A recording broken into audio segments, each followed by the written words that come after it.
Alright, it is time to re-gear. First thing I'm going to do is cut this track bar bracket off, at least make it look better. This is not needed anymore on my Jeep, and I think it looks kind of ugly, so I'm just going to get it off, take it while the axle's out, and make it look a little better. I'm also going to take this block-off plate here from where the cad used to be. I'm going to take that off and reseal it because it's leaking a little bit.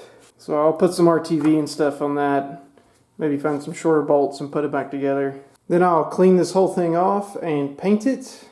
Then I'll start disassembling the carrier.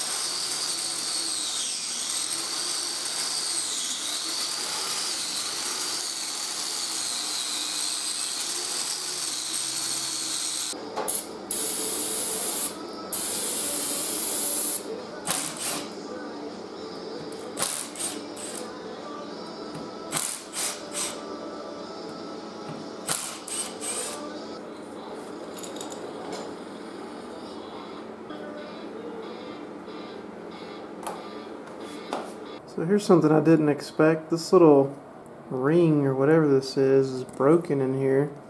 See, there's another piece laying right there from around this. I don't know what happened there. The shaft is okay, but that ring got broken somehow. It's not metal. It feels like plastic. So I don't know what that is. I don't know. I'm going to clean it up in there and maybe break any more loose pieces off that I see, but I'm not sure what happened there. Birthday, and don't forget, no product sales tax. Must be 21. The Reno Dance Company is thrilled to invite you to audition for this year's Nuggets Year celebration in December. Auditions will take place this upcoming Friday, the 13th.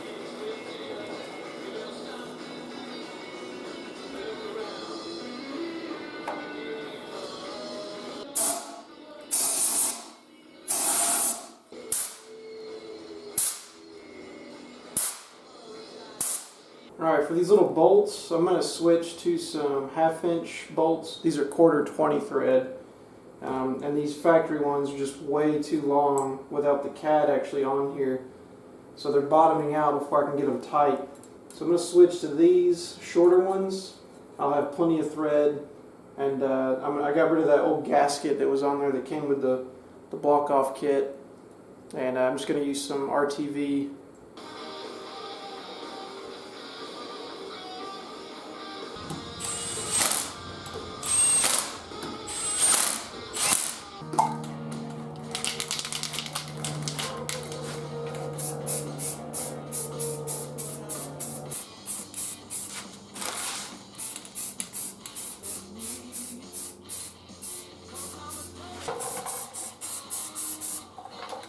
Alright, I got this thing cut down like I wanted, resealed on the cad housing, and painted up. I'm actually going to put it back in the Jeep and bolt it in.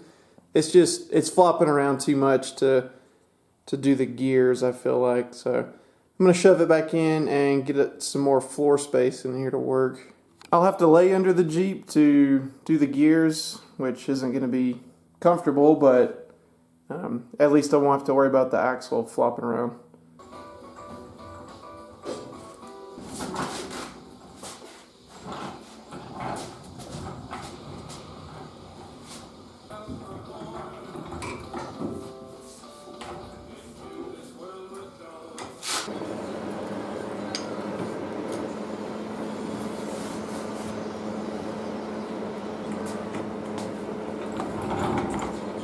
Alright, so I don't even remember where I left off. It's been like another couple weeks since I was working on this.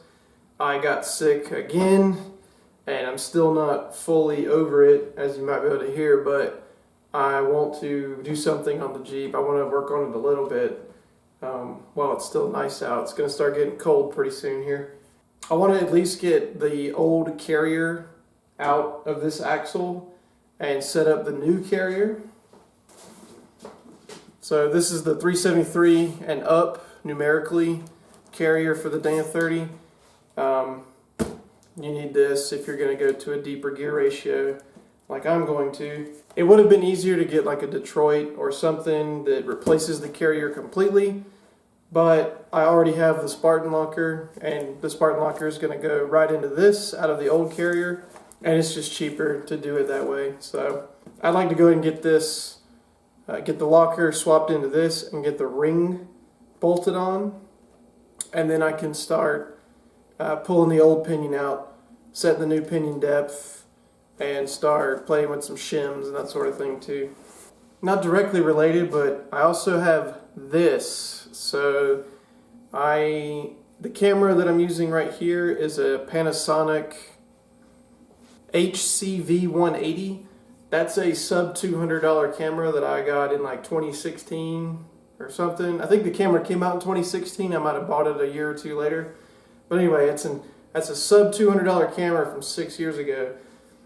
This is a Sony ZV-E10 and is a much more expensive camera. I've got it in a small rig cage with a quick mount and a new little mini tripod, a deity external microphone. I can swap lenses on it, that sort of stuff. So I've been having problems with that camera.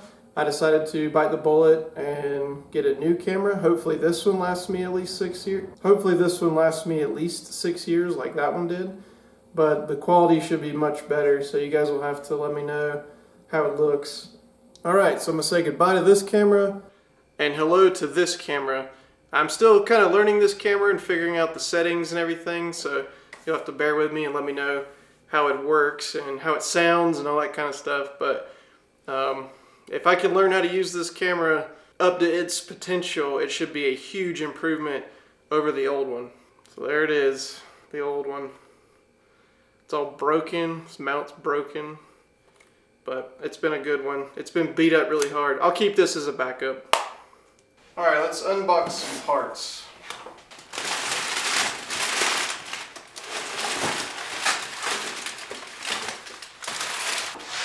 Man, that guy's small. Okay, so it came with some more ring bolts and some shims and a new gasket. So I've got extras of all of that now.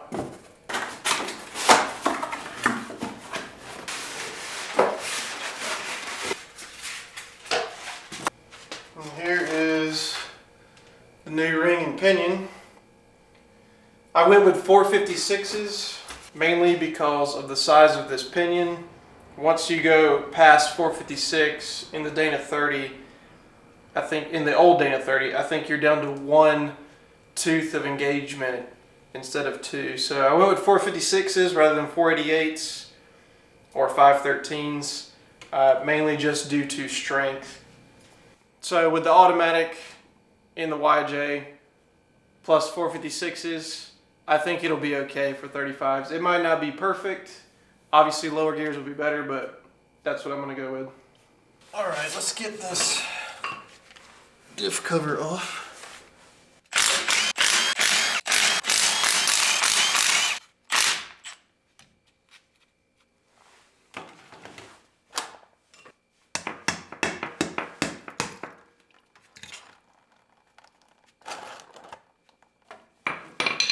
Yeah, the gear oil still looks brand new. I just put this locker in not long ago.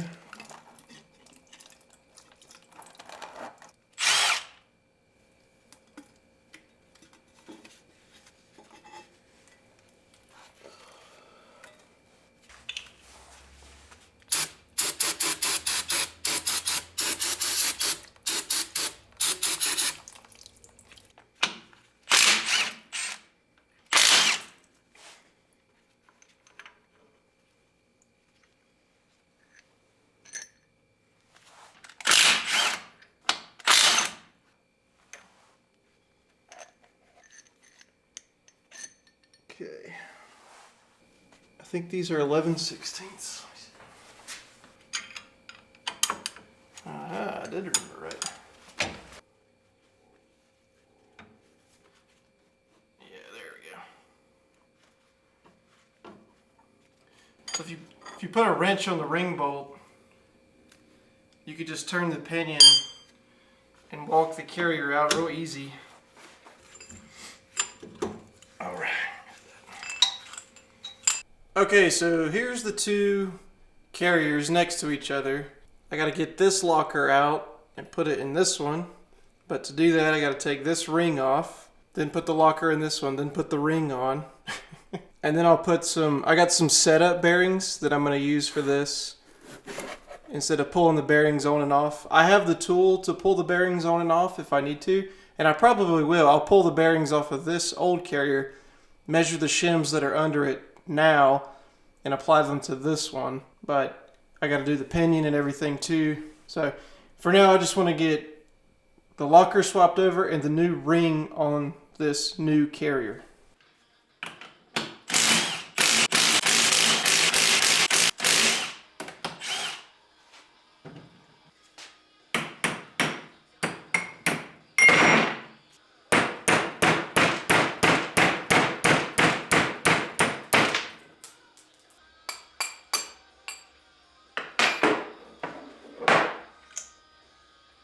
Alright, I knew this part was going to be a pain in the butt, and I was right.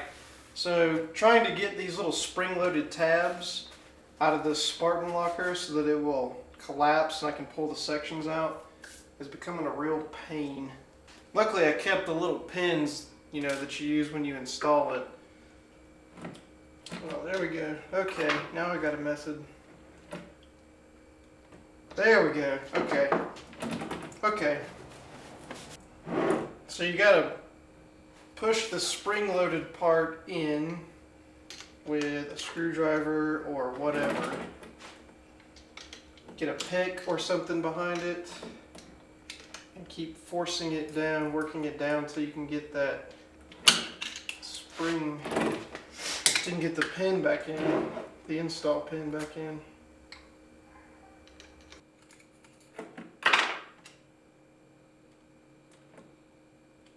There we go. Okay. Now, pull the cross pin out.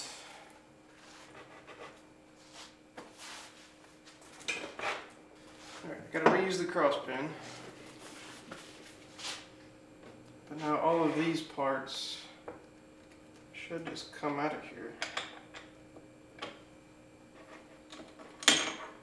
There we go. Yeah, that's what's causing the problem. These little cups right here that slide in and out of this, of the ratcheting portion, that's what was getting caught. Trying to remove it. Okay, side gear. And side gear. Okay, so we don't need that right now. Alright.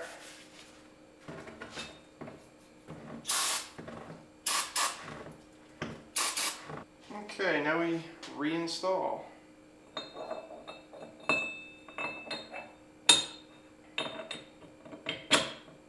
You could use some assembly grease, you know, if you wanted to go the extra mile, but these old parts are still covered in basically brand new, or these locker parts are still covered in basically brand new gear oil.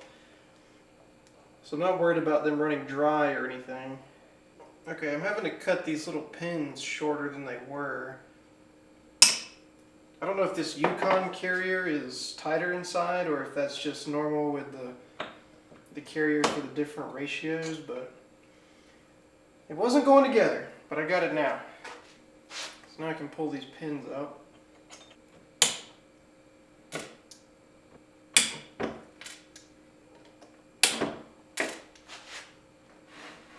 There we go. There's the Spartan locker installed. Now this cross pin has to go back in. Which way do you want to go in?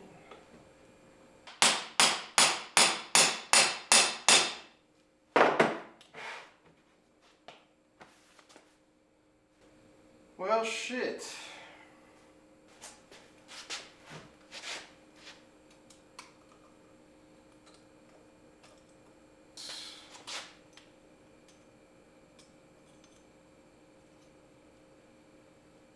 That's never going to fit. Well, I'm at a stopping point.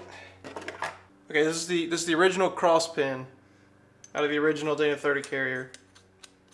It is 786 thousandths. The hole in the carrier is 790 thousandths.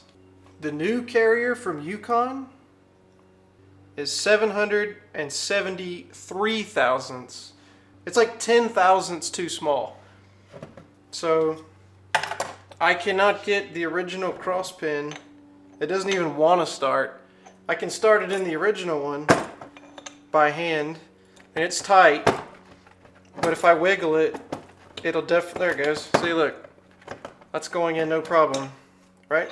Because it's like perfectly matched.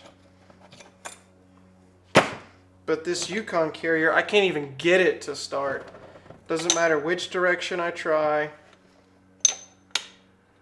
It just is not interested. It's not having it. Alright, so I'm at a standstill. I'm in standstill until I figure out what to do here. Because if I can't put the cross pin back in, I can't put the ring gear on.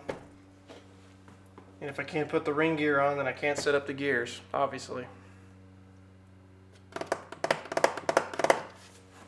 So that is very frustrating. I'm going to do some more research on what I need to do with this carrier. Maybe I need to get a smaller cross pin or get a Yukon spec cross pin for the Yukon carrier, because this is a Yukon part, not a Dana part. Well, that really sucks. So the Jeep's still going to keep sitting here for now. Maybe I'll go ahead and buy a Detroit now or something. I don't know. I feel like that's not worth it for the 30 though. I feel like the 30 is too small to justify spending that much money on a locker. Alright, so more to come on this, obviously. Let me know what you think of the new camera and the new sound. Also got a new die for my tube bender. It's a 1" by 3.5 CLR. I got some plans for this guy, not Jeep related, but small engine related. So is that something people would be interested in seeing? I don't know. This is going to be me. I'm going to learn my tube bender with this before I work on my Jeep cage. So this is definitely going to come before any Jeep tube bending. Okay, so I did a little more research. Apparently this is a common problem with this specific carrier from Yukon. So what I'm going to try to do now is order another one. And if that one is also wrong, I'll send it back and see if I can get this one machined or something. If it's right, then I'll just use it. My other option is to do like a Yukon Grizzly locker, which is basically their version of a Detroit. I'm not doing an air locker or an aux locker or anything like that. I'm not spending $1,000 on a Dana 30 locker. It's just not worth it, in my opinion. That's the whole reason I wanted to stick with the Spartan locker, was just cost and not wanting to dump money into a Dana 30, which is inherently just not worth it, in my opinion. So Yukon, very disappointing.